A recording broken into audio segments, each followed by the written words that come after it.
ಅಯ್ಯೋ ಮುಂಡೇದೆ, ನಾನು ಕೊಟ್ಟಿದ್ದು ಕೈಗಲ್ವೇನೋ, ಕಾಲಿಗೆ ಹಾಗೆ ಬಂತು. ಆರ್ತಿ ಅವ್ರ ಅಣ್ಣ ದತ್ತು ಅವ್ರು ಒಂದ್ ದಿವಸ ಮನೆಗೆ ಬಂದು ಮುಸ್ರಿಗಳೇ ಪುಟ್ಟಣ್ಣವ್ರು ಕರೀತಿದ್ದಾರೆ, ಬನ್ನಿ. ಓಯ ನನಗೆ ಯಾವ್ದು ಸಿನಿಮಾಗಳು ಬೇಡ ಅಂತ. ಅವ್ರೊಂದು 240ರಿಂದ 250 ಸಿನಿಮಾ ಮಾಡಿರ್ಬೇಕು.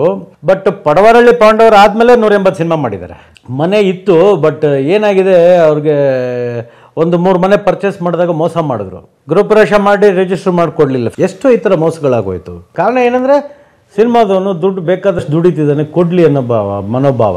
ಎಷ್ಟೋ ಪಿಕ್ಚರ್ಗಳು ಅರ್ಧ ದುಡ್ಡು ತಗೊಂಡು ಇನ್ನು ಅರ್ಧ ಬಿಟ್ಟಿರೋವು ಇದಾವೆ. ಈಗ ಅವ್ರದ್ದು ಡೈರಿ ತೆಗೆದು ನೋಡಿದ್ರೆ ಅವ್ರು ಸತ್ತಿರೋ ದಿವಸಕ್ಕೆ ಹೆಚ್ಚು ಕಮ್ಮಿ 8-9 ಲಕ್ಷ ಬರೋದಿತ್ತು ಸಿನಿಮಾ ಪೇಮೆಂಟ್ಗಳನ್ನೇ. ಅವ್ರು ಹೋದ ಮೇಲೆ ಒಂದು LIC ಇತ್ತು, ತಾಯಿಯವರು ಒಂದಷ್ಟು ದುಡ್ಡು ಕೂಡಿಟ್ಟಿದ್ರು.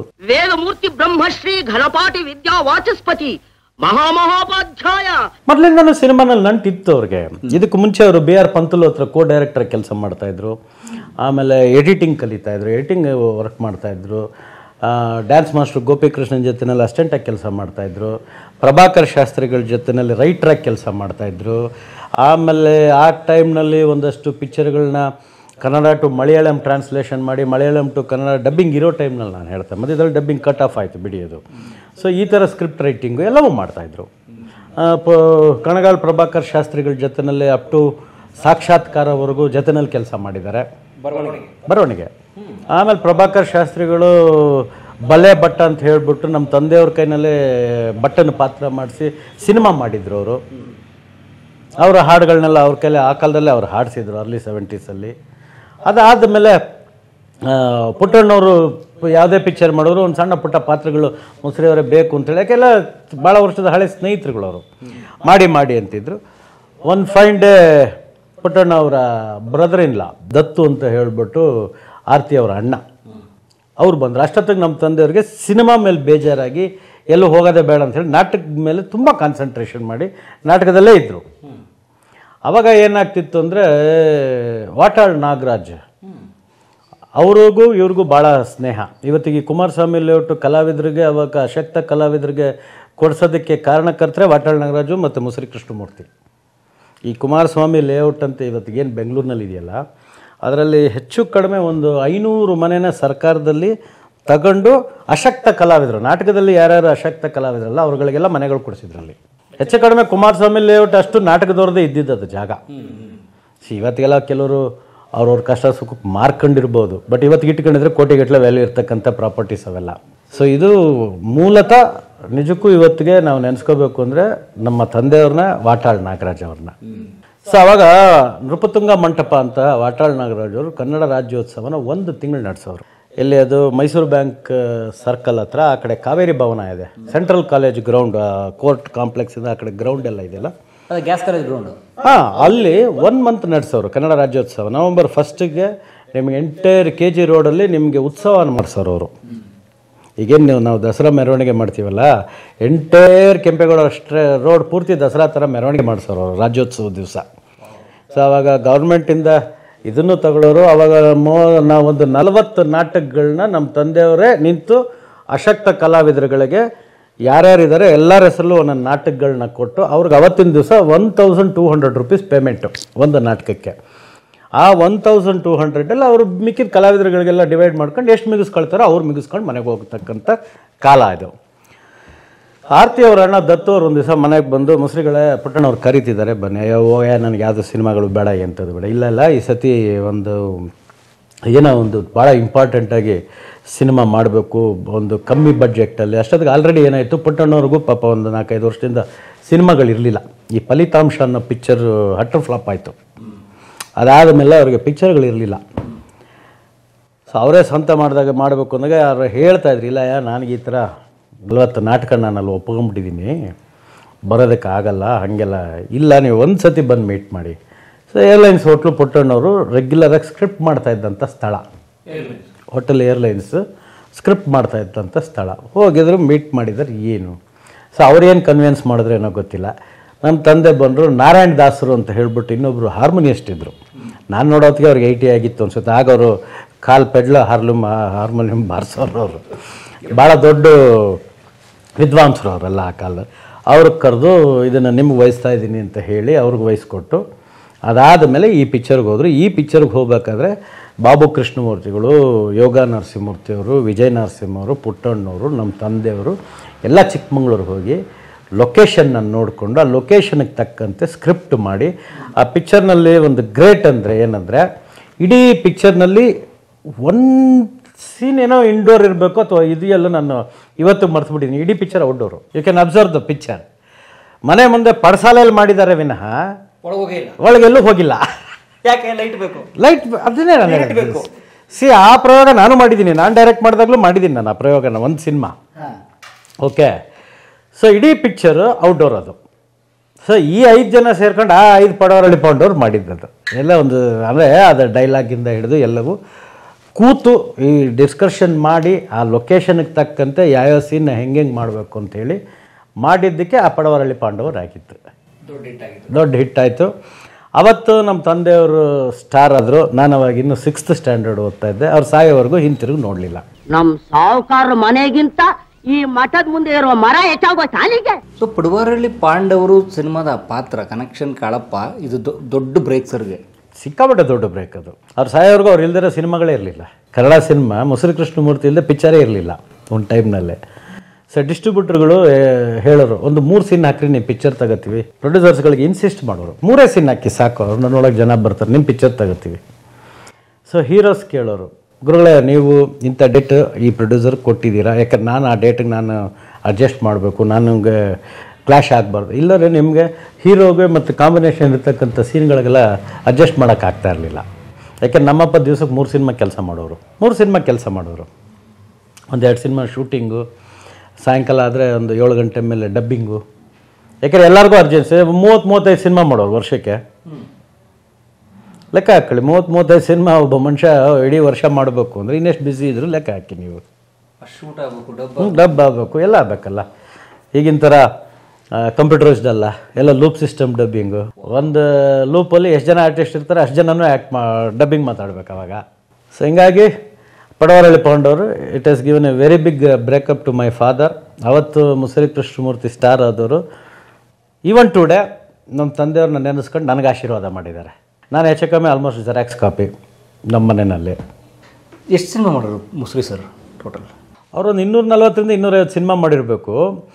ಬಟ್ ಪಡವರಳ್ಳಿ ಪಾಂಡವರು ಆದಮೇಲೆ 180 ಸಿನಿಮಾ ಮಾಡಿದ್ದಾರೆ. ಬರೀ ಜಸ್ಟ್ ಒಂದು 7 ಇಯರ್ಸ್ ಇದರಲ್ಲಿ ಸ್ಪ್ಯಾಮಲ್ಲಿ. ಅದಕ್ಕೆ ಮುಂಚೆ ಭಾಳಷ್ಟು ಮಾಡಿದ್ದಾರೆ, ಸಣ್ಣ ಸಣ್ಣ ಪಾತ್ರಗಳು ಅವು ಇವೆಲ್ಲ. ಸೊ ನಿಮ್ಗೆ ಯಾವುದು ಸಕ್ಸಸ್ ಕೊಡಲಿಲ್ಲ ಅವ್ರಿಗೆ. 10 ಸಿನಿಮಾ ಮಾಡಿದ್ದಾರೆ, ಬೇಕಾದಷ್ಟು ಮಾಡಿದರು. ಶುಭಮಂಗಳ, ಧರ್ಮಸೇನೆ ಅಂತೀನಿ, ಶುಭಮಂಗಳ, ನನಗೆ ಗೊತ್ತಿದ್ದಂಗೆ ಪಾವನ ಗಂಗಾ, ಉಪಾಸನೆ, ಇವೆಲ್ಲ ಮಾಡಿದ್ದಾರೆ. ಪಂತ್ಲು ಅವ್ರ ಜೊತೆನಲ್ಲಿದ್ದಲ್ಲೂ ಆ್ಯಕ್ಟ್ ಮಾಡಿದ್ದಾರೆ. ಯಾವುದದು ಆಮೇಲೆ ರಾಜನರ್ತಕಿ ರಹಸ್ಯ ಅವೆಲ್ಲ ಮಾಡಿದ್ರು ಅವಾಗಲೂ. ಬಟ್ ಅವ್ರಿಗೆ ಆ ಒಂದು ಇದು ಸಿಕ್ಕಿರಲಿಲ್ಲ, ಸ್ಟೇಜ್ ಅಂತ ಏನು ಹೇಳ್ತಾರಲ್ಲ ಮನುಷ್ಯನಿಗೆ, ಅದು ಸಿಕ್ಕಿರಲಿಲ್ಲ ಅವ್ರಿಗೆ. ನಿಮ್ಮ ಹತ್ರ ಏನಾದ್ರು ಸಿನಿಮಾ ಅನುಭವಗಳು ಹಂಚ್ಕೋತಿದ್ದೀರಾ? ಅವ್ರು ಹಂಚ್ಕೊಳ್ಳೋದಲ್ಲ, ನಾನೇ ಶನಿವಾರ ಭಾನುವಾರ ಆದರೆ ಅವ್ರು ಬಿಸಿ ಟೈಮ್ನಲ್ಲೆಲ್ಲ ನಾನೇ ಸ್ಕೂಲಿಗೆ ಚಕ್ಕರ್ ಹಾಕೆಲ್ಲ ಶೂಟಿಂಗ್ ಹೊಟ್ಟೋಗ್ಬಿಟ್ಟಿದ್ದೀನಿ. ನನಗೆ ಇವತ್ತಿಗೆ ನಾನು ಚಿತ್ರರಂಗದಲ್ಲಿ ನಾನು ಬದುಕಿರೋದಕ್ಕೆ ಕಾರಣನೇ ನಾನು ನೋಡಿ ತಿಳ್ಕೊಂಡಂಥ ಅನುಭವದಿಂದ ನಾನು ಡೈರೆಕ್ಟರ್ ಆಗಿದ್ದು, ಪ್ರೊಡ್ಯೂಸರ್ ಆಗಿದ್ದು, ಆಮೇಲೆ ಡಿಸ್ಟ್ರಿಬ್ಯೂಟರ್ ಆದ ಎಲ್ಲ ಕೆಲಸನೂ ಮಾಡಿದ್ದೀನಿ ಚಿತ್ರರಂಗದಲ್ಲಿ. ಯಾವುದೂ ಏನು ನಾನೇನು ಬಿಟ್ಟಿಲ್ಲ. ಅಯ್ಯೋ ನಾನು ಎಲ್ಲ ಥರದ್ದು ಅವ್ರದ್ದು ಮಾಡಿರೋದ್ರಲ್ಲಿ ಒಂದು 50% ಪಿಕ್ಚರ್ ಶೂಟಿಂಗ್ ಅಟೆಂಡ್ ಮಾಡಿಬಿಟ್ಟಿದ್ದೀನಿ ನಾನು ಅವ್ರ ಜೊತೆಯಲ್ಲಿ. ನಾನು ಚೈಲ್ಡ್ ಆರ್ಟಿಸ್ಟಾಗಿ ಆ್ಯಕ್ಟ್ ಮಾಡಿದೆ. ನಾನು ಚೈಲ್ಡ್ ಆರ್ಟಿಸ್ಟ್ ಆಗಿದ್ದಾಗ ಡಬ್ಬಿಂಗ್ ಆರ್ಟಿಸ್ಟ್ ನಾನು. ಸುಮಾರು ಅವಾಗ ಎಲ್ಲ ತಮಿಳ್ನಾಡಿಂದ ಕರ್ಕೊಂಬಂದು ಅಥವಾ ಅಲ್ಲೇ ಎಲ್ಲ ಶೂಟಿಂಗ್ ಮಾಡ್ಬೇಕಾದ್ರೆ ಹುಡುಗರ ಕೈನಲ್ಲಿ ಪಾರ್ಟ್ ಮಾಡಿಸ್ಕೊಡೋರು, ನಾನು ಹೋಗಿ ಡಬ್ಬಿಂಗ್ ಮಾತಾಡ್ತಾಯಿದ್ದೆ. ಇಲ್ಲ, ಬ್ಯಾಕ್ ಟು ಬ್ಯಾಕ್ ಮನೆಯಲ್ಲೇ ಇರಲಿಲ್ಲ ಅವ್ರು ಬಿಡಿ. ಬಟ್ ಏನು ಅವರಲ್ಲಿ ಒಂದು ಇದಿತ್ತು ಅಂದರೆ ಮಕ್ಕಳನ್ನ ಚೆನ್ನಾಗಿ ನೋಡ್ಕೋಬೇಕು, ಮಾತಾಡಿಸ್ಬೇಕು. ರಾತ್ರಿ 12 ಗಂಟೆ 1 ಗಂಟೆ ಬಂದ್ರೂ ಎಬ್ಸೋರು ನಮ್ಮನ್ನು. ನಾವು ಅವ್ರ ಜೊತೆ ಟೈಮ್ ಸ್ಪೆಂಡ್ ಮಾಡ್ತಾಯಿದ್ವಿ ಮಿಡ್ ನೈಟಲ್ಲಿ ಕೂತ್ಕೊಂಡು. 6 ಗಂಟೆಗೆ ಕಾರ್ ಬರುತ್ತೆ ಅಂದರೆ ಇವರು 4ರಿಂದ 4:15 ಎದ್ದು ಸಂಧ್ಯಾವಂದನೆ ಮಾಡದೆ ಆಚೆ ಹೋಗ್ತಾ ಇರಲಿಲ್ಲ. ಸಂಧ್ಯಾವಂದನೆ ಎಲ್ಲ ಮುಗಿಸಿ 5:45ಗೆ ಎಲ್ಲಡಿಕೆ ಹಾಕ್ಕೊಂಡು ಕೂತಿರೋರು. ಅವನಿಗೆ 6:15 6:20 ಕಾರ್ನವ್ನು ಬಂದರು ಪಿಕ್ ಮಾಡೋದಕ್ಕೆ, ಬೈಯೋರು ಅವನಿಗೆ. 6 o'clock ಹೇಳಿದ್ರಲ್ಲ ನೀನು ಯಾಕೆ ಇಷ್ಟು ಲೇಟಾಗಿ ಬರ್ತಿದ್ದೆ. ಆವಾಗ ಒಂದು ಕಾರಲ್ಲಿ 4ರಿಂದ 5 ಜನ ಕಲಾವಿದ್ರನ್ನ ಕರ್ಕೊಂಡು ಹೋಗೋರು. ಈಗೇನಾಗಿದೆ, ಎಲ್ಲ ಕಲಾವಿದರು ಎಲ್ಲರೂ ಕಾರ್ ತರಕ್ಕೆ ಶೂಟ್ ಮಾಡಿಬಿಟ್ಟಿದ್ದಾರೆ. ಆವಾಗ ಒಂದು 3 ಕಾರ್ ಇದ್ದರೆ ಎಂಟೈರ್ ಪ್ರೊಡಕ್ಷನಾಗ ಮ್ಯಾನೇಜ್ ಆಗ್ತಾಯಿತ್ತು. ಇವತ್ತಿಗೆ ಒಂದು ಪ್ರೊಡಕ್ಷನ್ ಶೂಟಿಂಗ್ ಸ್ಪಾಟ್ಗೆ ಹೋದರೆ ನೀವು ಒಂದು 30-35 ಕಾರ್ ನೋಡ್ತೀರಾ ನೀವು. ಸೊ ಅದೊಂದು ಕಾಲ. ಆವಾಗ ತುಂಬ ಶಿಸ್ತಿನ ಮನುಷ್ಯ ಮುಸುರಿ ಅವರು. ಸಿಕ್ಕಾಬಟ್ಟೆ ಶಿಸ್ತಿನ ಮನುಷ್ಯ. ಆಮೇಲೆ ಅವ್ರಿಗೆ ಒಂದು ಟೈಮ್ ಸೆನ್ಸ್ ತುಂಬ ಚೆನ್ನಾಗಿತ್ತು. ಯಾರಿಗೂ ಟೈಮ್ ಬಿಟ್ಟು ಶೂಟಿಂಗ್ ಹೋಗೋದಕ್ಕೆ ಇಷ್ಟಪಡ್ತಾ ಇರಲಿಲ್ಲ, ಕ್ಲ್ಯಾಶ್ ಮಾಡ್ಕೊಳ್ತಾ ಇರಲಿಲ್ಲ. ಇವಾಗ ಇಲ್ಲೋ ಪಿಕ್ಚರ್ ಬರ್ತೀನಿ ಅಂತ ಹೇಳ್ಬಿಟ್ಟು ಬರದೇ ಕೈ ಕೊಟ್ಬಿಟ್ಟು ಇನ್ನೊಂದು ಪಿಕ್ಚರ್ಗೆ ಹೋಗಿ ಅಟೆಂಡ್ ಮಾಡೋದು ಆ ಥರ ಯಾವತ್ತೂ ಮಾಡಿಲ್ಲ ಅವ್ರ ಲೈಫಲ್ಲಿ. ನಾನು ಕೊಟ್ಟಿದ್ದೆ ಔಷಧಿ, ಹೇಳಿದ್ದೆ ಮಂತ್ರ, ನೋಡ್ತಾ ಇರೋ ನನ್ನ ತಂತ್ರ. ಮುಸ್ರಿ ಅವರಿದ್ದಾರೆ ಅಂದರೆ ಮಿನಿಮಮ್ 4 ವಾರ ಅವತ್ತು ಕಾಲದಲ್ಲಿ ಹೋಗ್ತಾ ಇತ್ತು ಫಿಕ್ಸ್. ಅವರಿದ ಈಗ ತಾಯಿ ನುಡಿ ಒಳ್ಳೆ ಪಾತ್ರ ಮಾಡಿದ್ರು, ಚೆಲ್ಲಿದ ರಕ್ತ, ಅಭಯ ನಾಡೋರ್ದು ಧರ್ಮಸೆರೆ, ಅದು ಎಕ್ಸ್ಟ್ರಾರ್ಡಿನರಿ ಮೂವಿ. ಅದು ಉಪವಾಸ ಮತ್ತು ಇದು ಯಾವುದು ರಂಗನಾಯಕಿ ಮಾಡಿರೋದೇ ಒಂದು 3 ಸೀನು ಇವತ್ತಿಗೂ ನೆನೆಸ್ಕೊಳ್ತಾರೆ. ಆಮೇಲೆ ತಾಳಿ ಭಾಗ್ಯ, ಒಕ್ಕಂಡ್ ಶುಕ್ರಾಚಾರ್ಯ ಅಂದ್ಬಿಟ್ಟು ಹಿಂಗೆ ಇಟ್ಕೊಂಡು ಕಣ್ಣು ಇಟ್ಕೊಂಡೆಲ್ಲ ಪಾರ್ಟ್ ಮಾಡಿದ್ದಾರೆ. ಆಮೇಲೆ ಬಂಧನ ಮಾಡಿರೋದು ಒಂದು 4 ಸೀನು ಇವತ್ತಿಗೂ ನೆನೆಸ್ಕೊಳ್ತಾರೆ. ಇದೆಲ್ಲ ಏನೈತೆ, ಅವರು ದೊಡ್ಡ ಪಾತ್ರ ಮಾಡಿದ್ದಾರೆ ಅನ್ನೋದಕ್ಕಿಂತ ಆ ಸಣ್ಣ ಸಣ್ಣ ಪಾತ್ರಗಳನ್ನ ತಲೆನಲ್ಲಿ ಇಡೋ ಥರ ಅವ್ರು ಆ್ಯಕ್ಟ್ ಮಾಡಿದ್ದಾರೆ. ಅದನ್ನು ಮಾಡೋ ಒಂದು 3-4 ಸೀನ್ ಆದ್ರೂ ಇದ್ದಿದ್ರು ಕೆಲವು ಪಿಕ್ಚರ್ಗಳಲ್ಲಿ, ಅದನ್ನು ಅವ್ರಿಗೋಸ್ಕರನೇ ಜನ ಹೋಗ್ತಿದ್ರು, ಅವ್ರನ್ನೇ ಮುಸ್ರಿಯವ್ರನ್ನೇ ನೋಡಬೇಕು ಅಂತಲೇ ಹೋಗ್ತಿದ್ರು. He is A very great star. Doctor Rajkumar hero ಆಗಿ ಸ್ಟಾರ್ ಆದರೆ, ಕಮಿಡಿಯನ್ನಲ್ಲಿ ಮುಸ್ರಿ ಕೃಷ್ಣಮೂರ್ತಿಗಿದ್ದಂಥ ಫ್ಯಾನ್ ಬೇಸು ನಾನು ಇನ್ನು ಯಾವ ಕಲಾವಿದ್ರೂ ನೋಡೇ ಇಲ್ಲ ಇವತ್ತರೆಗೂ. ಈವನ್ ಟುಡೇ ನಾನು ಹೇಳ್ತಾ ಇದ್ದೀನಿ. ಸೊ ಡಾಕ್ಟರ್ ರಾಜ್ಕುಮಾರ್ ಅವರು ಸ್ಕ್ರೀನ್ ಮೇಲೆ ಅಪಿಯರೆನ್ಸ್ ಆಗ್ತಿದ್ದಾಗೆ ಜನ ಚಿಲ್ಲರೆ ಕಾಸೆಸೆಯವರು. ಅದು ಬಿಟ್ಟರೆ ನಾನು ನೋಡಿದ್ದು ನಮ್ಮ ತಂದೆಯವ್ರನ್ನೇ, ಇನ್ಯಾವ ಹೀರೋಗಳಿಗೂ ಇರಲಿಲ್ಲ. ಐ ನೋ ದಟ್, ನಾನು ಸ್ಕ್ರೀನಲ್ಲಿ ನೋಡಿರೋದು ನಾನು ಹೇಳ್ತಾ ಇರೋದು. ಇವಾಗ ಅಂತ ಅಂಬರೀಷ್ ಅವ್ರನ್ನ ಸ್ಟಾರ್ಗಿರಿ ತಂದು ಕೊಟ್ಟಂಥ ಸಿನಿಮಾ, ತಂದೆಯವರು ಮಾಡಿರೋದೆಷ್ಟು 3-4 ಸೀನೇನೋ ಮಾಡಿದ್ದಾರೆ. ಅದ್ರ ಕಂಟಿನ್ಯೂಷನ್ ಕ್ಯಾರೆಕ್ಟರ್ ನಾನು ಪಾರ್ಟ್ 2ನಲ್ಲಿ ನಾನು ಆ್ಯಕ್ಟ್ ಮಾಡಿದೆ ಅವ್ರ ಮಗನಾಗೇನೆ. ಸೊ ನಾನು ಅಂಥ ಪಿಕ್ಚರು ನೋಡ್ತಾ ಇದ್ದೀನಿ, ಅವ್ರ ಕ್ಯಾರೆಕ್ಟರ್ ಬರ್ತಿದ್ದಂಗೆ ಕಾಸೆಸಿ ಅವರು ಅದಾದಮೇಲೆ ಒಂದು ಚೂರು NS ರಾವ್ ಅವ್ರನ್ನ ನಾನು ಆ ಸ್ಟೇಜಲ್ಲಿ ನೋಡಿದ್ದು ಬಿಟ್ಟರೆ ಇವತ್ತರೆಗೂ ಯಾವ ನಟರು ಬರಲಿಲ್ಲ. ಒನ್ ಟೈಮ್ನಲ್ಲಿ ಥಿಯೇಟ್ರ್ ಓನರ್ಸು ಸುಗ್ಗಿ, ಇವತ್ತು ಥಿಯೇಟ್ರ್ ಓನರ್ಸಿಗೆ ಸುಗ್ಗಿ ಇಲ್ಲ. ದಿವಸಕ್ಕೆ ಒಂದು ಸಿನಿಮಾ ಚೇಂಜ್ ಮಾಡೋ ಪರಿಸ್ಥಿತಿನಲ್ಲಿದ್ದಾರೆ ಪಾಪ. ಬಾಡಿಗೆ ಬರಲ್ಲ, ಜನ ಬರಲ್ಲ. ನೋಡಿ, ಒಂದು ಥಿಯೇಟ್ರು ನನಗೆ ಗೊತ್ತಿದ್ದಂಗೆ ನಾರ್ಮಲ್ಲಾಗಿ ಇವತ್ತಿಗೆ ಕನಿಷ್ಠ ಪಕ್ಷ 3-5 ಲಕ್ಷ ರೂಪಾಯಿವರೆಗೂ ಕರೆಂಟ್ ಬಿಲ್ ಕಟ್ತಾ ಇದ್ದಾರೆ ತಿಂಗಳಿಗೆ. ದಿವಸಕ್ಕೆ ನೀವು ಬರೀ 2,000 ರೂಪಾಯಿ ಕಲೆಕ್ಷನ್ ಆದರೆ ಅವನು ಏನು ಮೇಂಟೈನ್ ಮಾಡ್ತಾನೆ ಥಿಯೇಟ್ರನ್ನ? 60,000 ಆಯಿತು ತಿಂಗಳಿಗೆ. ಸೊ ಇನ್ನು ಸ್ಯಾಟರ್ಡೆ ಸಂಡೇ ಇನ್ನೊಂದು 8,000 ಜಾಸ್ತಿ ಆಗ್ಬೋದು ಅಷ್ಟೇ. 5 ಲಕ್ಷ ಕರೆಂಟ್ ಬಿಲ್ ಕಟ್ತಾರೆ. ಅಲ್ಲಿ ಇವ್ರಿಗೆಲ್ಲ ಸ್ವೀಪರ್ಸ್ಗೆ ಮತ್ತು ಟಿಕೆಟ್ ಕೊಡೋರಿಗೆ, ಕೌಂಟ್ರ್ನವ್ರಿಗೆ, ಅವ್ರಿಗೆಲ್ಲ ಸಂಬಳ ಯಾವಾಗ ಕೊಡೋದು? ಹೆಂಗೆ ಥಿಯೇಟ್ರ್ ಮೇಂಟೈನ್ ಮಾಡ್ತಾರೆ? ಅವ್ರಿಗೇನಾಗೋಗಿದೆ, ಯಾವುದೋ ಒಂದು 3 ದೊಡ್ಡ ಪಿಕ್ಚರ್ ಬಂದುಬಿಟ್ರೆ 1 ವರ್ಷದ ಕಾಲ ತಳ್ಬೋದಲ್ಲ ಅನ್ನೋ ಪರಿಸ್ಥಿತಿಗೆ ಬಂದು ಕೂತ್ಕೊಂಡ್ಬಿಟ್ಟಿದ್ದಾರೆ. ಈಗ ಲಾಭ ಮಾಡ್ತಾಯಿಲ್ಲ, ಇನ್ನೊಂದು ಮಾಡ್ತಾಯಿಲ್ಲ. ಅವ್ರಿಗೇನು ಈಗೇನು ಥಿಯೇಟ್ರ್ ಕಟ್ಕೊಂಡ್ಬಿಟ್ಟಿದ್ದೀವಿ, ನಡೆಸಬೇಕು ಅನ್ನೋ ಟೈಪಲ್ಲಿ ಪಾಪ ನಡೆಸ್ತಾ ಇದ್ದಾರೆ. ಇವತ್ತಿಗೆ ಒಂಥರ ಹೊರೆ ಆಗ್ಬಿಟ್ಟಿದೆ, ತುಂಬ ಹೊರೆ ಆಗಿದೆ. ಎಷ್ಟೋ ಅದಕ್ಕೆ ಥಿಯೇಟ್ರ್ಗಳೆಲ್ಲ ಹೊಡಿತಿರೋದು. ಆದರೆ ಆ ಎರ ಇತ್ತಲ್ಲ, ಮುಸ್ರಿ ಕೃಷ್ಣಮೂರ್ತಿ ಅವ್ರ ಎರ ಇತ್ತಲ್ಲ, ಅದು ಸುವರ್ಣ ಕಾಲ ಸಿನಿಮಾಗಳಿಗೆ. 100% ಗೋಲ್ಡನ್ ಪೀರಿಯಡ್ ಅದು. ನಾನು ನೋಡ್ದಂಗೆ 70s to 88-90ವರೆಗೂ ಒಳ್ಳೆ ಗೋಲ್ಡನ್ ಪೀರಿಯಡು. ಆಫ್ಟರ್ 90 ರೆಡ್ಯೂಸ್ ಆಗ್ತಾ ಬಂತು, ಬಟ್ ಈ ಮಟ್ಟಕ್ಕೆ ರೆಡ್ಯೂಸ್ ಆಗಿರಲಿಲ್ಲ. ಸ್ವಲ್ಪ ಆಫ್ಟರ್ 90 ಟ್ರೆಂಡ್ ಚೇಂಜ್ ಆಗ್ತಾ ಸ್ಟಾರ್ಟ್ ಆಯಿತು. ಶಿವಣ್ಣ ಬಂದರು, ರಾಘವೇಂದ್ರ ರಾಜ್ಕುಮಾರು, ಒಂದು ರಮೇಶ್ ಅವರು, ಶಶಿಕುಮಾರ್, ಇದೆಲ್ಲ ಬರೋಕ್ಕೆ ಶುರುವಾದಾಗ ಒಂಚೂರು ಟ್ರೆಂಡ್ ಚೇಂಜ್ ಆಯಿತು ವಿನಃ, ಬಟ್ ಇಷ್ಟು ಕೆಳಮಟ್ಟಿಗೆ ಚಿತ್ರರಂಗ ಇರಲಿಲ್ಲ.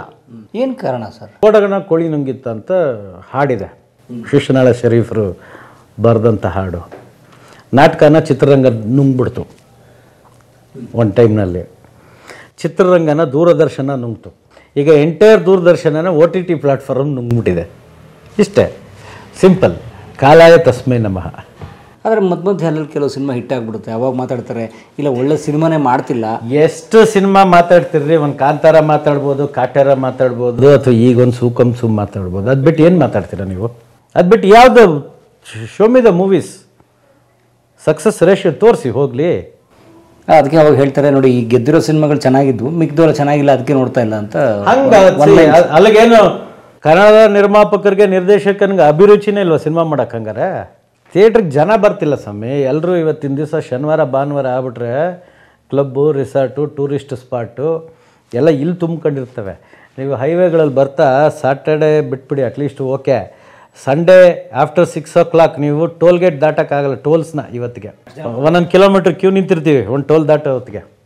ಅಂದರೆ ಅಷ್ಟು ಜನ ಆಚೆ ಹೋಗ್ಬಿಟ್ಟಿರ್ತಾರೆ. ಅಷ್ಟು ಜನ ಮತ್ತೆ ವಾಪಸ್ ಬಂದು ಸೇರ್ಕೊಳ್ಳೋದೆ ರಾತ್ರಿ ಭಾನುವಾರ 10 ಗಂಟೆ ಮೇಲೆ 11 ಗಂಟೆ. ಅದರಲ್ಲಿ ನಾನು ಮಾತಾಡ್ತಿರೋದು ಒಂದು 60-70% ಅಷ್ಟೇ. ಇನ್ನು 30% again they will come on Monday. ಯಾಕೆಂದರೆ 80% ವರ್ಕ್ ಫ್ರಮ್ ಹೋಮ್ ಅಲ್ವಾ. ಇವತ್ತು ಎಲ್ಲಿ ಕೂತ್ಕೊಂಡು ಬೇಕಾದ್ರೆ ಕೆಲಸ ಮಾಡ್ಬೋದು. ನನಗೂ ಮೈಸೂರು ನೋಡಿ ಬಹಳ ದಿವಸ ಹೋಗ್ಬಿಟ್ಟಿದೆ ಕಣಯ್ಯ. ಚಾಮುಂಡಿ ಬೆಟ್ಟ, ಬೃಂದಾವನ ಪರ್ಟಿಕ್ಯುಲರ್ ಆಗಿ ಅವುಗಳನ್ನ ನೋಡಲೇಬೇಕು. ಇನ್ನೇನು ಟಿಪಿಕಲ್ ರೊಟೀನ್ ಅಂದರೆ ಬೆಳಗ್ಗೆ ಎದ್ದು ಹೋಗೋರು, ಚೂಡಿ ಮುಗಿಸ್ಕೊಳ್ಳೋರು, ಬರೋರು, ರಾತ್ರಿ ಬಂದು ಎಷ್ಟೇ ಹೊತ್ತಾದರೂ 1-2 ಪೇಜ್ ಡೈರಿ ಬರೆಯೋರು. ಅವ್ರಿಗೆ ಡೈರಿ ಬರೆಯೋ ಅಭ್ಯಾಸ ಆಯಿತು. ಬೆಳಗಿಂದ ಏನೇನು ನಡೆದಿರ್ತದೆ ಅದಷ್ಟು ಕೂತ್ಕೊಂಡು ಡೈರಿಲಿ ಬರೆಯೋರು, ಆಮೇಲೆ ಮಲಗೋರು. ತಂದೆಯವ್ರ ಕಾಲವಾದಾಗ ಓಕ್ಲಿಪುರಮಲ್ಲಿದ್ವಿ. ಅವ್ರ ಕಾಲವಾದ ನಂತರ ಬಸವೇಶ್ವರ ನಗರಕ್ಕೆ ಹೋದ್ವಿ. ಬಸವೇಶ್ವರ ನಗರದಿಂದ ನಮ್ಮ ಅಣ್ಣ ಕೆಂಗೇರಿ ಸ್ಯಾಟಲೈಟ್ ಅವ್ರಿಗೆ ಹೋದ, ನಾನು ನಾಗರಬಾವಿಗೆ ಬಂದೆ. ಅಕ್ಕ ಬಂದು ಕುಮಾರಸ್ವಾಮಿ ಲೇಔಟಲ್ಲೇ ಇರೋದು. ಮುಸುರಿ ಕೃಷ್ಣಮೂರ್ತಿ ಅವರ ಫುಲ್ ಫ್ಯಾಮಿಲಿ ಬದುಕಿದ್ದಂಥ ಮನೆ ಕೊನೆ ಉಸಿರು ಇದೇ ಬಿಲ್ಡಿಂಗ್ನಲ್ಲಿ ಮನೆ ಇತ್ತು. ಬಟ್ ಏನಾಗಿದೆ, ಅವ್ರಿಗೆ ಒಂದು 3 ಮನೆ ಪರ್ಚೇಸ್ ಮಾಡಿದಾಗ ಮೋಸ ಮಾಡಿದ್ರು. ಗೃಹಪ್ರವೇಶ ಮಾಡಿ ರಿಜಿಸ್ಟರ್ ಮಾಡಿಕೊಡ್ಲಿಲ್ಲ. 50% ಪೇಮೆಂಟ್ಗಳು ತಗೊಳ್ಳೋ. ಅವತ್ತಿಗೆಲ್ಲ ಎಷ್ಟು ಒಂದು 30-40 ಮನೆ ತಗೋಬೇಕಾದ್ರೆ 2.25 ಲಕ್ಷ ರೂಪಾಯಿ ಇದ್ರೆ RPC ಲೇಔಟಲ್ಲಿ ಒಳ್ಳೆ ಮನೆ ಸಿಗ್ತಾಯಿತ್ತು. 80s ನಾನು ಹೇಳ್ತಾ ಇರೋದು. ಗೃಹಪ್ರವೇಶನೂ ಮಾಡಿದರು, ರಿಜಿಸ್ಟರ್ ಮಾಡಿಕೊಡ್ಲಿಲ್ಲ. ಅಷ್ಟೇ ಯಾಕೆ ಪಾಪ ಲೀಲಾವತಿಯವರು 1 ಲಕ್ಷ ರೂಪಾಯಿ ಕೊಟ್ಬಿಟ್ಟು ವಿಜಯನಗರದಲ್ಲಿ 170ಕ್ಕೇನೋ ಒಂದು ಮನೆ ತಗೊಂಡಿದ್ರು ಅವರು. ಇನ್ನು 70,000 ರಿಜಿಸ್ಟ್ರೇಷನ್ ಟೈಮ್ನಾಗ ಕೊಡ್ತೀವಿ ಅಂದರೆ ಕಡೆವರೆಗೂ ಅವ್ರು ಕೊಡಲೂ ಇಲ್ಲ. ಅದೇನು ಕೇಸ್ ನಡೀತಿತ್ತು, ಅದು ಏನಾಯಿತು ಅನ್ನೋದು ನನಗೆ ಗೊತ್ತಿಲ್ಲ. ನಾನು ಹೇಳ್ತಿರೋದು ಇದೆಲ್ಲ 81 ಐ ಥಿಂಕ್.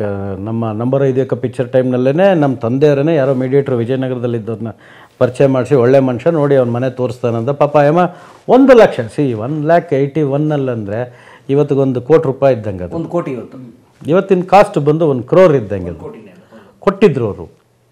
ಅಷ್ಟೇ ಯಾಕೆ ನಮ್ಮ ತಂದೆಯವರು 1.5 ಲಕ್ಷ ಕೊಟ್ಟು ಇನ್ನು 75,000ನ ರಿಜಿಸ್ಟ್ರೇಷನ್ ಟೈಮ್ನಲ್ಲಿ ಕ್ಲಿಯರ್ ಮಾಡ್ಕೊಳ್ತೀವಿ ಅಂತ ಹೇಳಿ ಮನೆ ಕೀ ಕೊಟ್ಟು ನಾವು ಅದನ್ನು ಪೇಂಟ್ ಮಾಡಿಸಿ ಗೃಹಪ್ರವೇಶ ಮಾಡಿ ಕಡೆಗೆ ನಮ್ಮ ಅಪ್ಪನಿಗೆ ಹುಚ್ಚು ಎಲ್ಲ ಒಂದೇ ಥರನೇ, ಅವ್ರಿಗೂ ಅದೇ ಥರನೇ ಆಗಿದ್ದು. ನಮ್ಮ ಅಪ್ಪನಿಗೆ ಹುಚ್ಚು, ನಾವು ಮನೆ ಬರ್ಕೊಡಲ್ಲ ಅಂತ ಮಕ್ಕಳೆಲ್ಲ ಅಂದರೆ ಅವ್ರ ಕಷ್ಟಕ್ಕೆ ಅವರು ಇದಕ್ಕೆ ಏನೋ ಅವತ್ತಿನ ಕಾಲದಲ್ಲಿ ದುಡ್ಡು ಉಪಯೋಗಿಸ್ಕೊಂಡು ಮನೆ ರಿಜಿಸ್ಟ್ರ್ ಮಾಡಿಕೊಡ್ಲಿಲ್ಲ. ಯಾರೋ ಮಾರ್ದವರು ಎಷ್ಟೋ ಈ ಥರ ಮೋಸಗಳಾಗೋಯ್ತು. ಈ ಥರ ಎಲ್ಲ ಆ ಕಾಲದಲ್ಲಿ ಮೋಸ ಮಾಡಿರೋರು ಇದ್ದಾರೆ. ಅಷ್ಟೇ ಯಾಕೆ ಈಗ ಒಂದು 10 ಎಕರೆ ನೆಲಮಂಗಲ ಹತ್ರ ಎಲ್ಲೋ ಒಂದು ಸೀಬೆ ಈ ಸಪೋಟ ಅವು ಎಲ್ಲ ತೋಟ ಮಾಡಿದ್ದಾರೆ. 7,000 ಎಕರೆ ಅಂತ ಹೇಳಿ ಇಲ್ಲಿ ಮನೆಯಲ್ಲಿ ನಂಬಿಸಿ ಕರ್ಕೊಂಡು ಹೋಗಿ ತೋಟ ನೋಡಿ ಎಲ್ಲ ಆದಮೇಲೆ ಆಯಿತು ಮಾತುಕತೆ ಮಾತಾಡೋಣ ಅಂದರೆ 10,000 ಹೇಳ್ತಾ ಇದ್ದಾರೆ ಇವಾಗ ಅಂತ ಏಮಾರಿಸೋರು. ನಿಮ್ಮ ತಂದೆಯವ್ರಿಗೆ ಹೌದು. ಕಾರಣ ಏನಂದರೆ ಸಿನಿಮಾದವನು ದುಡ್ಡು ಬೇಕಾದಷ್ಟು ದುಡಿತಿದ್ದಾನೆ, ಕೊಡಲಿ ಅನ್ನೋ ಮನೋಭಾವ. ಅವ್ರಿಗೇನು ಗೊತ್ತು ನಮ್ಮಪ್ಪ ಭಾಳ ಪಿಕ್ಚರ್ ಪುಕ್ಷಟೆ ಮಾಡಿದ್ದಾರೆ ಅಂತ. ಎಷ್ಟೋ ಫ್ರೆಂಡ್ಲಿ ಆ್ಯಕ್ಟ್ ಮಾಡಿರೋ ಪಿಕ್ಚರ್ಗಳು ಇರ್ತವೆ. ಎಷ್ಟೋ ಪಿಕ್ಚರ್ಗಳು ಅರ್ಧ ದುಡ್ಡು ತಗೊಂಡು ಇನ್ನು ಅರ್ಧ ಬಿಟ್ಟಿರೋವು ಇದ್ದಾವೆ. ಈಗ ಅವ್ರದ್ದು ಡೈರಿ ತೆಗೆದು ನೋಡಿದ್ರೆ ಅವ್ರು ಸತ್ತಿರೋ ದಿವಸಕ್ಕೆ ಹೆಚ್ಚು ಕಮ್ಮಿ 8-9 ಲಕ್ಷ ಬರೋದಿತ್ತು ಸಿನಿಮಾ ಪೇಮೆಂಟ್ಗಳನ್ನೇ. ನಾವು ಯಾರನ್ನೂ ಏನು ದೊಂಬಲ್ ಬೀಳೋಕ್ಕೆ ಹೋಗಲಿಲ್ಲ. ಒಂದೇನು ನಾನು ನೆನೆಸ್ಕೊಳ್ತೀನಿ ಅಂದರೆ ಆವತ್ತಿನ ಕಾಲದ ನಿರ್ಮಾಪಕರನ್ನ ನಾನು ತಂದೆಯವ್ರನ್ನ 19 ವರ್ಷದ ಹುಡುಗನಲ್ಲಿ ಕಳ್ಕೊಂಡಾಗ ನಾನು ನನ್ನ ಬ್ರದರ್ ಕೂತ್ಕೊಂಡು ಏನು ಫ್ಯೂಚರ್ ಥಾಟ್ ಏನು ಮಾಡ್ಬೋದು ಅಂದರೆ ಅವ್ರು 13ನೇ ದಿವಸದ ಕಾರ್ಯ ಮುಗಿಸಿದ್ಮೇಲೆ ಸೊ ಐಡಿಯಾ ಮಾಡಿದ್ವಿ. ಒಂದು ಇವ್ರದ್ದೇ ಅವ್ರಿಗಿದ್ದಂಥ ಒಂದು ಸ್ಟಾರ್ಡಮ್ಗೆ ಒಂದು ಸಿನಿಮಾ ಮಾಡೋಣ ಅವ್ರದ್ದು ಕ್ಲಿಪ್ಪಿಂಗ್ಸ್ ಇಟ್ಕೊಂಡು ಅಂತ ಹೇಳಿ ಒಂದು ಪ್ಲ್ಯಾನ್ ಮಾಡಿದೆ. ಅದೇ ನಟ ಚಾಣಕ್ಯ ಮುಸುರಿ ಅಂತೇಳಿ ನನ್ನ ಫಸ್ಟ್ ಸಿನಿಮಾ. ನಿರ್ದೇಶನ ನಾವು ಮಾಡೇ ಇಲ್ಲ ಬಿಡಿ, ಅದು ಓನ್ಲಿ ಎಡಿಟಿಂಗ್ ಅಷ್ಟೇ. ಅಂದರೆ ಒಂದು ಕಾನ್ಸೆಪ್ಟ್ ತಲೆ ಹೀಗೆಲ್ಲ ಮಾಡಿದ್ರೆ ಆಗ್ಬೋದು ಅವ್ರಿಗಿದ್ದಂಥ ಸ್ಟಾರ್ಡಮ್ಗೆ ಅಂಥೇಳಿ ಒಂದು ಪ್ರೊಡಕ್ಷನ್ ಅಂತ ಮಾಡಿದ್ವಿ. ಆ ಪ್ರೊಡಕ್ಷನ್ಗೆ ಹೇಗೆ ಅಂದರೆ ಅವ್ರು ಎಷ್ಟು ಪಿಕ್ಚರ್ನಲ್ಲಿ ಆ್ಯಕ್ಟ್ ಮಾಡಿದ್ದಾರೆ ಒಂದಷ್ಟು ಪಿಕ್ಚರ್ಗಳನ್ನ ಕಲೆಕ್ಟ್ ಮಾಡ್ಕೋಬೇಕು. ಅಂದರೆ ಕ್ಲಿಪ್ಪಿಂಗ್ಸು, ಆ ಕ್ಲಿಪ್ಪಿಂಗ್ಸ್ ಕೊಡಬೇಕು ಅಂದ್ರೂ ಪ್ರೊಡ್ಯೂಸರ್ ನಾಲೆಜ್ ಇಲ್ಲದೆ ನಾವು ತರೋಕ್ಕಾಗ್ತಾ ಇರಲಿಲ್ಲ. ಆ ಪ್ರೊಡ್ಯೂಸರ್ಗಳನ್ನ ಹೋಗಿ ರಿಕ್ವೆಸ್ಟ್ ಮಾಡ್ಕೊಂಡು ಲೆಟ್ರ್ ತೊಗೊಂಡು ಲ್ಯಾಬಲ್ಲಿ ಕರೆಕ್ಟ್ ಲೈಟ್ ಪ್ರಿಂಟ್ ಅಂತ ಹಾಕ್ಸ್ಕೊಂಬರ್ತಾಯಿದ್ವಿ. ಆ ಕರೆಕ್ಟ್ ಲೈಟ್ ಪ್ರಿಂಟನ್ನು ಹಾಕ್ಸ್ಕೊಂಬಂದದ್ದನ್ನು ನಾವು ಅದಷ್ಟು ಡ್ಯೂಪ್ ನೆಗೆಟಿವ್ ಮಾಡಿದ್ದಾಯಿತು. ಅವೆಲ್ಲ 40,000 ಅಡಿ ಮಾಡಿದ್ದೀನಿ ಇರೋ 13,000 ಅಡಿ ಪಿಕ್ಚರ್ಗೆ.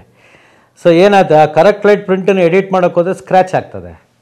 ಬಿಫೋರ್ ಗೋಯಿಂಗ್ ಸ್ಕ್ರ್ಯಾಚ್ ನಾನು ಅದನ್ನು ನೆಗೆಟಿವ್ ಮಾಡ್ಕೋಬೇಕು, ಅದಾದಮೇಲೆ ಅದನ್ನು ಎಡಿಟ್ ಮಾಡಬೇಕು. ಆ ಎಡಿಟ್ ಮಾಡಿದ ಮೇಲೆ ಫೈನಲ್ ಸೌಂಡು ಅದರಿಂದನೇ ಔಟ್ಪುಟ್ ತೆಗಿಬೇಕು. ಯಾರೆ ಒರಿಜಿನಲ್ ಬೇರೆ ಸೌಂಡ್ ನಮ್ಮ ಹತ್ರ ಇಲ್ವಲ್ಲ, ಯಾರನ್ನ ಕರ್ಕೊಂಬಂದು ಡಬ್ಬಿಂಗ್ ಮಾಡ್ಸೋಕ್ಕಾಗಲ್ವಲ್ಲ.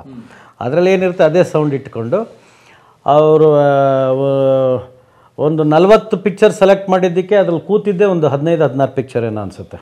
ಅಂದರೆ ನಿಮ್ಮ ಟೈಮ್ ಲೈನಿಗೆ ಬಂದು ನನ್ನ ಟೈಮ್ ಲೈನ್ಗೆ ಕಡೆಗೆ ಅವರು ಮತ್ತು ನಮ್ಮ ಬ್ರದರ್ ಎಕ್ಸ್ಪೋಸ್ ಮಾಡಿದ್ದ. ಅವರೊಂದು 100 ಪಿಕ್ಚರ್ ಆ್ಯಕ್ಟ್ ಮಾಡಿದಾಗ ಕೊರಟಗೆರೆನಲ್ಲಿ ಅವ್ರಿಗೆ ಸನ್ಮಾನ ಮಾಡಿದ ಪ್ರೋಗ್ರಾಮು.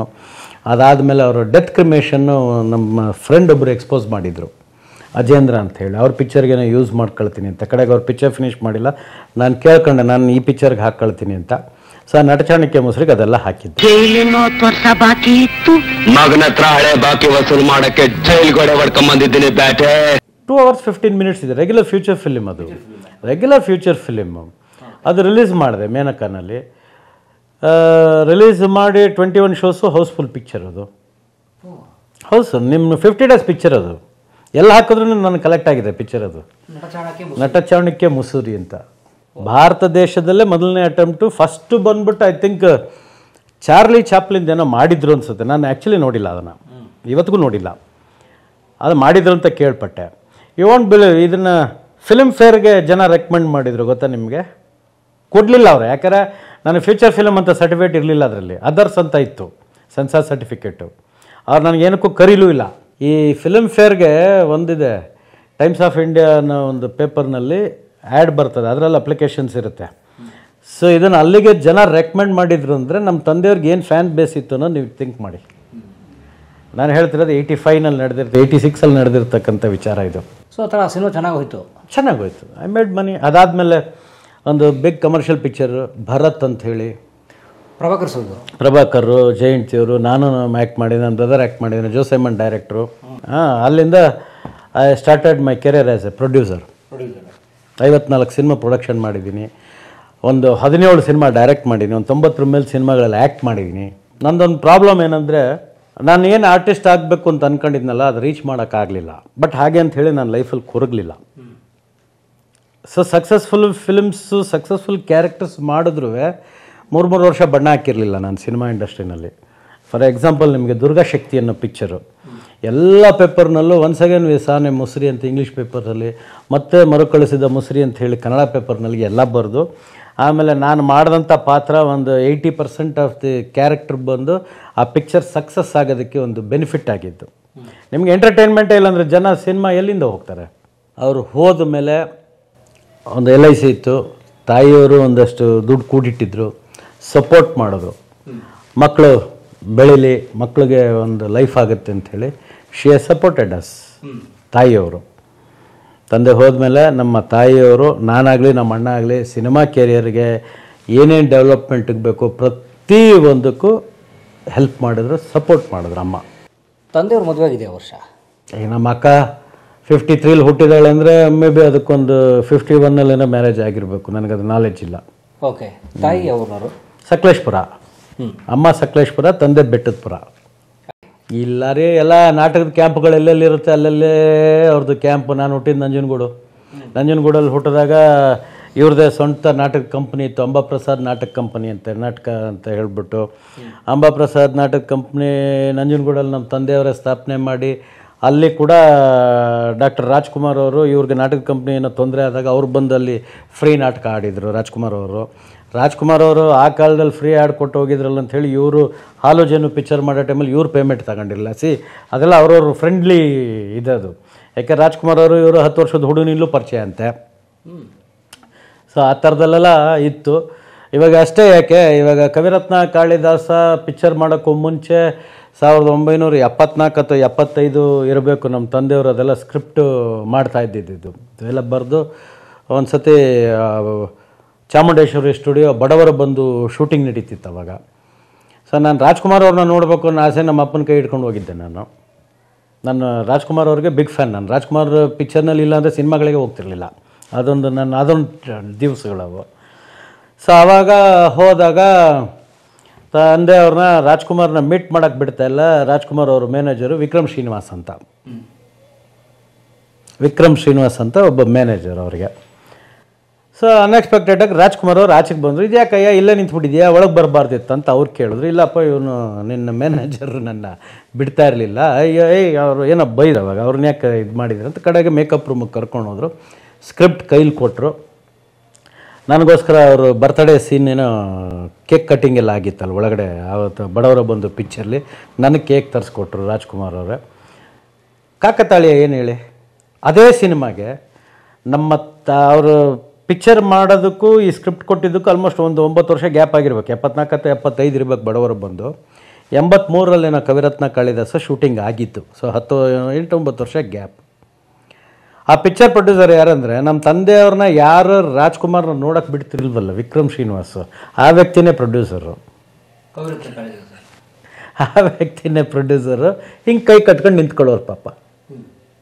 ಸೊ ಡೇಸ್ ಹೆಂಗೆ ಬದಲಾವಣೆಗಳು, ಮನುಷ್ಯನ ಒಂದು ಇದು ಅಂದರೆ ಸ್ಟಾರ್ಡಮ್ ಚೇಂಜ್ ಆಗ್ತಿದ್ದಂಗೆ ಬೇರೆದರ ಫೇಸ್ ವ್ಯಾಲ್ಯೂಸ್ ಹೆಂಗೆ ಚೇಂಜ್ ಆಗುತ್ತೆ, ಆ ಫೇಸ್ಗೆ ವ್ಯಾಲ್ಯೂ ಕೊಡ್ಬೇಕಾದ್ರೆ ಇವರೆಲ್ಲ ಯಾವ ರೀತಿ ಮನುಷ್ಯ ಬದಲಾವಣೆ ಆಗ್ತಾನೆ ಅನ್ನೋದು ಅದೊಂದು ಸ್ಮಾಲ್ ಎಕ್ಸಾಂಪಲ್ ನಾನು ನಿಮ್ಗೆ ಹೇಳಿದ್ದು. ಸದಾ ಕಣ್ಣಲ್ಲಿ ಪ್ರಣಯದ ಕವಿತೆ ಹಾಡುವೆ. ಆಮೇಲೆ ಆ ಪಿಕ್ಚರ್ನಲ್ಲಿ ಡಾಕ್ಟರ್ ರಾಜ್ಕುಮಾರ್ ಅವರು ಪಾರ್ಟ್ ಮಾಡೋಕ್ಕೂ ಮುಂಚೆ ಒಂದು 15 ದಿವಸದ ಮುಂಚೆ ನಮ್ಮ ತಂದೆಯವ್ರಿಗೆ ಒಂದು 2 ಪಿಕ್ಚರ್ನ ಕ್ಯಾನ್ಸಲ್ ಮಾಡಿಸಿ ಮೊದಲೇ ಮದ್ರಾಸಿಗೆ ಕರ್ಕೊಂಡು ಹೋಗಿ ಅವ್ರಿಗೆ ಪೌರಾಣಿಕ ಪಾತ್ರಗಳು ಮಾಡಿ ಭಾಳ ವರ್ಷಗಳ ಗ್ಯಾಪ್ ಆಗಿತ್ತು. ವರ್ಕ್ಶಾಪ್ ಅಂತ ಮಾಡ್ಕೊಂಡ್ರು. ಯಾವ ದೊಡ್ಡ ನಟ ಮಾಡ್ತಾರ್ರಿ ಇವತ್ತಿಗೆ, ಸ್ಪಾಟಿಗೆ ಬಂದು ಡೈಲಾಗ್ ಕಲ್ತು ಮಾಡೋರು ಭಾಳ ಜನ ಇದ್ದಾರೆ. ಬಟ್ ವರ್ಕ್ಶಾಪ್ ಅಂತ ಮಾಡ್ಕೊಂಡ್ರು. ಕಾರಣ ಏನಂದರೆ ಆ ಸಾಂಗ್ ರೆಕಾರ್ಡಿಂಗಲ್ಲಿ ಮಾಣಿಕ್ಯ ವೀಣ ಮುಪ್ಪಲಾಲೆ ಅಂತಿನ ಒಂದು ಸಾಂಗ್ ಇದೆಯಲ್ಲ, ಅದು ನಮ್ಮ ತಂದೆ ದೊಡ್ಡ ಪಿಚ್ಚಲ್ಲಿ ಹಾಡೋರು ಅವರು. ನಾಟಕದಲ್ಲಿತ್ತದು? ಅದರದ್ದೇ ಅದೆಲ್ಲ ಸೇಮ್ ತುಂಬ ದೊಡ್ಡ ಪಿಕ್ಚರ್ ಹಾಡೋರು ನಮ್ಮ ತಂದೆ. ಅದನ್ನು ಮುಸುರಿಯವರು ವೇದಿಕೆಯಲ್ಲಿ ಹಂಗೆ ಆಡೋರು. ಹಾಗೆ ಆಡೋರು ಅದು. ಸೊ ಅವಾಗ ಅದನ್ನು ಈ ಸಾಂಗ್ ರೆಕಾರ್ಡಿಂಗ್ ಟೈಮ್ನಲ್ಲೂ ನೀನು ಇರಬೇಕು ಜೊತೆಯಲ್ಲಿ, ಅಕ್ಷರಗಳ ಬದಲಾವಣೆ. ಯಾಕಂದರೆ ಅದು ಬಂದು ಸರಸ್ವತಿ ಮೇಲೆ ಇರ್ತಕ್ಕಂಥ ಪದ್ಯ ಅದು. ಸೊ ಇರಬೇಕು ಅಂತ ಕರ್ಕೊಂಡು ಹೋಗಿ ಮತ್ತು ಡೈಲಾಗ್ ಡೆಲಿವರೀಸ್ ಎಲ್ಲವೂ ಪ್ರಾಕ್ಟೀಸ್ ಮಾಡ್ಕೊಂಡು ಮಾಡಿದಂಥ ಸಿನಿಮಾ ಅದು. ಅದು ಮುಸುರಿಯವ್ರ ತರಬೇತಿ ಅನ್ನೋದಕ್ಕಿಂತ ತರಬೇತಿ ಅನ್ನೋದಕ್ಕಿಂತ ರಾಜ್ಕುಮಾರ್ ಅವ್ರಿಗೆ ತರಬೇತಿ ಕೊಡಬೇಕು ಅನ್ನೋದಲ್ಲ, ಗ್ಯಾಪ್ ಆಗಿರೋದ್ರಿಂದ ಪ್ರಾಕ್ಟೀಸ್ ಮಾಡ್ಕೊಳ್ಳೋಣ ಅಂತ ಅವ್ರಿಗೆ ಇದ್ದಿದ್ದದು. ಕರೆಕ್ಟ್. 83 ಅಂದ್ರೆ ಅಷ್ಟೊತ್ತಿಗೆ ಅವರು ಪೌರಾಣಿಕಗಳು ಕಡಿಮೆ ಆಗಿತ್ತು, ಬಿಟ್ಟೇ ಹೋಗ್ಬಿಟ್ಟಿತ್ತಲ್ಲ. ಹೌದು. ಸೊ ಈಗ ಎಚ್ ಉದಯಶಂಕರ್ ಅವ್ರ ಸ್ಕ್ರಿಪ್ಟು ಇತ್ತು, ಇವ್ರು ಬರ್ಕೊಟ್ಟಂಥ ಸ್ಕ್ರಿಪ್ಟು ಇತ್ತು, ಡೈಲಾಗ್ ಟ್ಯಾಲಿ ಮಾಡ್ಕೊಳ್ಳೋರು. ಮುಸುರಿ ತಂದಿದ್ನಲ್ಲ ಆ ಸ್ಕ್ರಿಪ್ಟ್ ತಗೊಂಬ ಅನ್ನೋರು ಸ್ಪಾಟಲ್ಲಿ. ಇದೆಲ್ಲ ನಾವು ಆವಾಗ ನಮ್ಮ ಬ್ರದರ್ ಬಂದು ಫಸ್ಟ್ ಪಿಕ್ಚರಾಗಿ ಅಸಿಸ್ಟೆಂಟ್ ಕ್ಯಾಮ್ರಾಮನ್ನಾಗಿ ಕೆಲಸ ಮಾಡ್ತಿದ್ದ. ಆ ಪಿಕ್ಚರ್ನಲ್ಲಿ ವಿ.ಕೆ. ಕಣ್ಣನ್ ಜೊತೆನಲ್ಲಿ ಅವನು ಅಸಿಸ್ಟೆಂಟ್ ಕ್ಯಾಮ್ರಾಮನ್ನಾಗಿ ವರ್ಕ್ ಮಾಡಿದ್ದು. ಸೊ ಅವಾಗ ಹೇಳೋರು ಅದು 2 ಸ್ಕ್ರಿಪ್ಟ್ ಟ್ಯಾಲಿ ಮಾಡ್ಕೊಂಡು ಅದು ಡೈಲಾಗ್ಗಳು ಇದು ಮಾಡಿರೋದು. ಅದು ನನ್ನ ಬ್ರದರ್ ಬಂದು ವಿ.ಕೆ. ಕಣ್ಣನ್, ಶ್ರೀಕಾಂತ್ ಇವ್ರಗಳ ಜೊತೆ ಕೆಲಸ ಮಾಡ್ತಾ ಇದ್ದಿದ್ದು.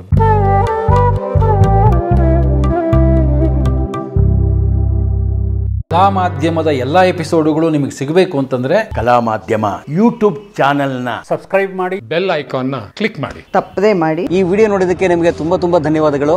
ಪುಸ್ತಕಗಳನ್ನ ಓದು ಮನಸ್ಸನ್ನ ಅರಳಿಸುತ್ತೆ, ಬುದ್ಧಿಯನ್ನು ಚುರುಕು ಮಾಡುತ್ತೆ, ಕಾಣದ ಹೊಸ ಲೋಕವನ್ನು ಪರಿಚಯಿಸುತ್ತೆ. ಹಾಗಾಗಿ ಓದುವ ಸಂಸ್ಕೃತಿ ಹೆಚ್ಚಾಗ್ಲಿ. ಧನ್ಯವಾದ.